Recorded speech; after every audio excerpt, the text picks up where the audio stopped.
শুক্রবার নরসিংদীর মাধবদীতে উৎপত্তি হওয়া 5.7 মাত্রার ভূমিকম্পের পর তীব্র আতঙ্কের মধ্যে রয়েছে গোটা বাংলাদেশ। এই কম্পনে রাজধানী ঢাকাসহ পুরো দেশ কেঁপে ওঠে। ভূমিকম্পের ঘটনাটিতে এখন পর্যন্ত অন্তত 10 জনের মৃত্যুর খবর পাওয়া গেছে। আহত হয়েছেন 500-এর বেশি মানুষ। দেশি বিদেশি গবেষণা সংস্থা এবং ভূমিকম্প বিশেষজ্ঞরা বলছেন, ঢাকা থেকে মাত্র 30 কিলোমিটার দূরে মাটির প্রায় 10 কিলোমিটার গভীরে শক্তি সঞ্চয়ের ফলেই এই ভূমিকম্পের উৎপত্তি হয়েছে।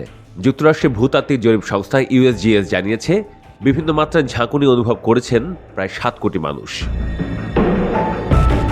এদিকে এই ভূমিকম্পকে সাম্প্রতিককালের সবচেয়ে ভয়াবহ কম্পন হিসেবে উল্লেখ করেছে আবহাওয়া বিভাগ। শুক্রবারের পর শনিবার একই এলাকায় আরও দুবার মৃদু ভূমিকম্প অনুভূত হয়, যার মাত্রা ছিল যথাক্রমে 3.3 ও 4.3। এই কম্পনগুলো উৎপত্তি স্থল ছিল নরসিংদীর পলাশ উপজেলা। হঠাৎ করে নরসিংদী, যে এলাকা সাধারণত বড় ভূমিকম্পের কেন্দ্র হিসেবে পরিচিত নয়, কেন এমন শক্তিশালী কম্পনের উৎস হয়ে উঠল, সেই প্রশ্ন সামনে আসছে। ভূমিকম্প বিশেষজ্ঞরা বলছেন, নরসিংদী ভূমিকম্প মূলত ইন্ডিয়ান প্লেট ও বার্মিজ প্লেটের অবস্থান পরিবর্তনের কারণে হয়েছে। পৃথিবীর ভূপৃষ্ঠ টেকটনিক প্লেটে বিভক্ত এবং এই প্লেটগুলো ভূগর্ভস্থ তরলের উপর ভাসমান অবস্থায় থাকে। টেকটনিক অবস্থানের কারণে বাংলাদেশের পশ্চিমে রয়েছে ইন্ডিয়ান প্লেট, পূর্বে বার্মা প্লেট এবং উত্তরে ইউরেশিয়ান প্লেট। বিশেষজ্ঞদের মতে, ভারতীয় প্লেটটি ধীরে ধীরে পূর্ব দিকে অগ্রসর হয়ে বার্মা প্লেটের নিচে অর্থাৎ চট্টগ্রাম ও পার্বত্য চট্টগ্রামের নিচে তলিয়ে যাচ্ছে।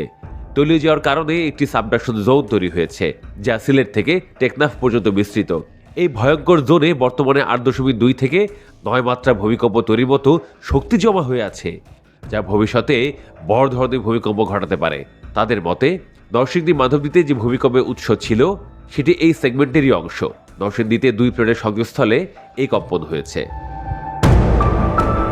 বিশেষজ্ঞরা আরও বলেন, এখানে প্লেট লকড হয়েছিল এবং তার অতি সামান্য ক্ষুদ্রাংশ খুলে যাওয়ার ফলেই শুক্রবারের ভূমিকম্পটি অনুভূত হয়েছে।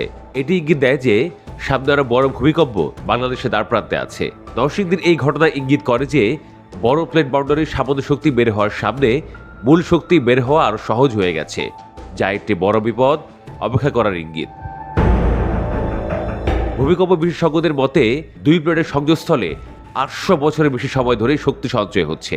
সেখানে 8.2 থেকে 9 মাত্রার ভূমিকম্প তৈরির মতো শক্তি জমা হয়ে আছে এবং এই শক্তি বের হবেই। তাদের আশঙ্কা, নরসিংদী ভূমিকম্পের কারণে এখন সেই শক্তি সহজে বেরিয়ে আসতে পারে, যা ঘটলে ঢাকা নগরী একটি মৃত্যুপরিতে পরিণত হতে পারে। এই কারণে আর অবহেলা না করে দ্রুত কার্যকর পদক্ষেপ নেওয়া উচিত।